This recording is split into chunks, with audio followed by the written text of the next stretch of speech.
At 3:47 in the morning, I was still scrolling. The world was ending. Again. Fires, floods, layoffs, outrage. My thumb kept moving like it was trying to outrun something. I wasn't even reading anymore. I was just absorbing. Then my phone buzzed. A work email. Urgent. My chest tightened before I even opened it. When I finished reading, I put the phone down and stared at the ceiling. I remember thinking, I can't do this anymore. In the morning, I made coffee with shaking hands. My phone sat on the counter, lighting up again and again. Emails, messages, notifications piling up. I didn't look at it. I was afraid of what it would ask from me next. At work, everything was urgent. Everything was important. Everything needed to be done immediately. My manager was optimistic in the way only people with power can afford to be. More changes, more revisions, more enthusiasm. I opened a 47-slide deck, closed it, and opened Twitter instead. On the subway home, my phone slipped from my hand. A woman sitting across from me picked it up. She was calm in a way that felt almost rebellious. She was reading a real book. She asked why it felt so heavy. I didn't know how to explain it.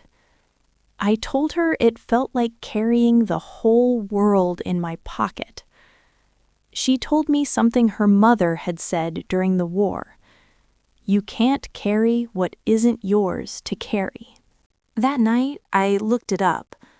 Some things are within our control, and some things are not. It was 2,000 years old, and somehow it felt like it was written for my nervous system. I made a list. What I can't control. Other people's opinions. The algorithm. The news. The future. What I can control. How I respond. My effort. My boundaries. What I give my attention to. The next morning, I didn't reach for my phone right away. I sat up, breathed. The world didn't end.